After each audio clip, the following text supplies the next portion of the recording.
सीताराम सिखावस्थी के चैनल में आप सभी का स्वागत है। मैं हूं सिखावस्थी। आज का मेरा वीडियो भाद्रपद मास की अमावस्या तिथि से संबंधित है। आज इस वीडियो में हम जानेंगे कि भाद्रपद मास की अमावस्या तिथि, जिसे पिठोरी अमावस्या और कुशोत्पाटनी अमावस्या के नाम से भी जाना जाता है, तो उसका क्या महत्व है, कब मनाई जाएगी, क्या विशेष कार्य हमें आज की तिथि पर करने चाहिए, पितरों के निमित्त और पितृदोष के निवारण के लिए कौन से उपाय करने चाहिए, पितरों को हमें प्रसन्न किस प्रकार से हम कर सकते हैं। तो इसी तरह की भाद्रपद मास की अमावस्या तिथि से संबंधित कई महत्वपूर्ण बातें आज आपको इस वीडियो के माध्यम से प्राप्त होंगी। वीडियो को पूरा देखिएगा। अच्छा लगे तो लाइक कमेंट शेयर कीजिए। चैनल पर यदि पहली बार आए हैं तो चैनल को सब्सक्राइब कीजिए।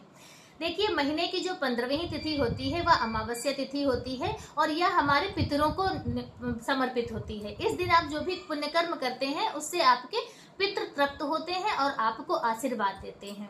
देखिए, हम देव कार्य यदि जैसे देवी देवताओं की पूजा अर्चना नहीं करेंगे तो उससे वह क्रोधित नहीं होते हैं, नाराज नहीं होते हैं, ना किसी भी तरह का हमें पाप या अपराध लगता है। लेकिन पूर्वजों की या पितरों की पूजा अर्चना और उनके निमित्त दान पुण्य कर्म यदि हम नहीं करते हैं तो उससे वह नाराज भी होते हैं और कभी कभी बहुत ज्यादा जब नाराज होते हैं तो श्राप भी दे देते हैं। तो इसलिए अमावस्या तिथि हमारे पितरों के निमित्त बनाई गई है। तो उस दिन आपको अपने पितरों के निमित्त कुछ न कुछ दान पुण्य कर्म जरूर करने चाहिए। तो क्या आपको करना चाहिए? तो अमावस्या तिथि पर आपको प्रातः काल स्नान करना चाहिए सूर्योदय से पूर्व। स्नान के बाद आपको सूर्य भगवान को आप 1 लोटा जल जरूर दें और अपने पितरों के निमित्त तर्पण जरूर करें। तर्पण करने के लिए आप एक पीतल या तांबे का लोटा ले लीजिए। उसमें गंगा जल, शुद्ध जल, सफेद रंग का पुष्प, सफेद चंदन, काले तिल, एक तुलसी का दल और थोड़ी सी कुछ घास डालकर अपने पितरों का ध्यान करते हुए दक्षिण दिशा की तरफ मुख करके आपको वह जल चढ़ाना चाहिए, जिससे आपके पितृ प्रसन्न होते हैं और यह सूक्ष्म विधि होती है तर्पण की। तो इस तरह से आपका तर्पण हो जाता है। एक ब्राह्मण दंपति को भोजन जरूर कराएं। यदि भोजन नहीं करा सकते हैं तो आप कच्चा अनाज निकाल दें या दक्षिणा इत्यादि निकाल दें। और उसके साथ ही आपको पीपल वृक्ष की पूजा अर्चना करनी चाहिए। और इसके बाद अमावस्या तिथि पर आपके घर पर जो कुछ भी बने, आपकी रसोई में सबसे पहले साफ स्वच्छ जब रसोई हो तो जो कुछ भी बने उसे आप 5 स्थानों पर निकाल दीजिए। और नहीं तो 3 जगह आपको विशेष रूप से निकालना चाहिए। एक गाय का, एक कौवे के लिए और एक कुत्ते के लिए। 3 भाग निकालकर आप दे दीजिए। जो कुछ भी आप उस वक्त देंगे सीधे आपके पितरों को प्राप्त होगा। कहते हैं कि जिस भी योनि में, जिस भी रूप में वह आपके पितर होंगे, भगवान उन्हें उस रूप में उन्हें तृप्त करेंगे, लेकिन करेंगे जरूर। तो आप यह कार्य प्रत्येक अमावस्या तिथि को जरूर करें। इसके साथ ही आप गाय को हरा चारा खिला सकते हैं, किसी गरीब ब्राह्मण को या किसी जरूरतमंद की आप मदद कर सकते हैं। तो इन कार्यों से भी आपके पितृ प्रसन्न होते हैं।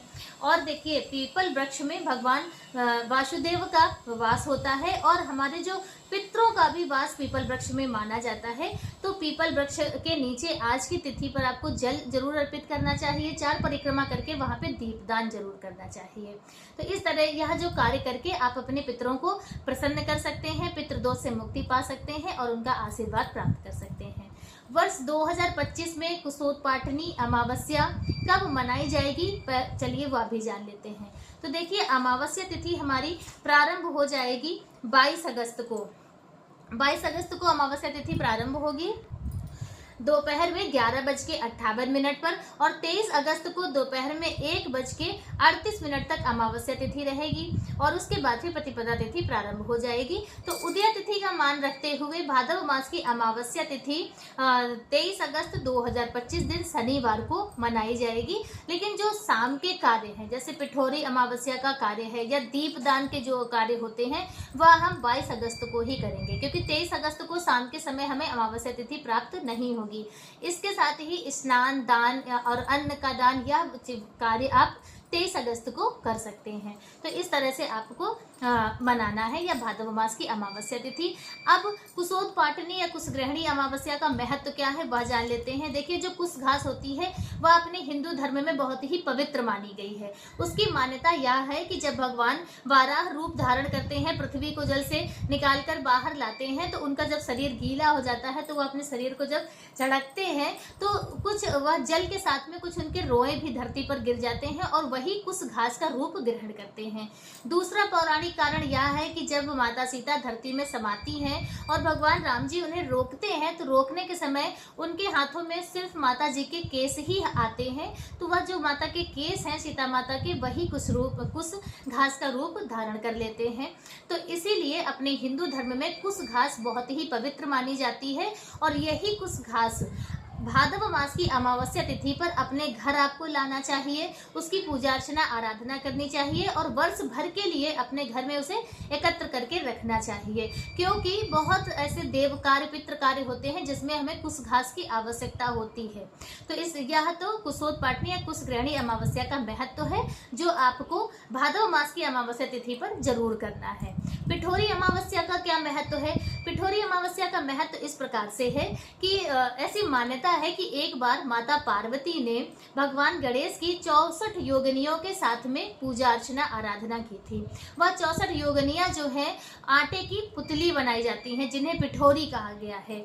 और यह व्रत सभी संतान वाली माताएं या संतान की कुशल मंगल उनकी अच्छी कुशलता के लिए सभी संतान वाली माताएं इस अमावस्या पर व्रत करती हैं और भगवान गणेश की 64 योगिनियों के साथ में पूजा अर्चना आराधना करती हैं।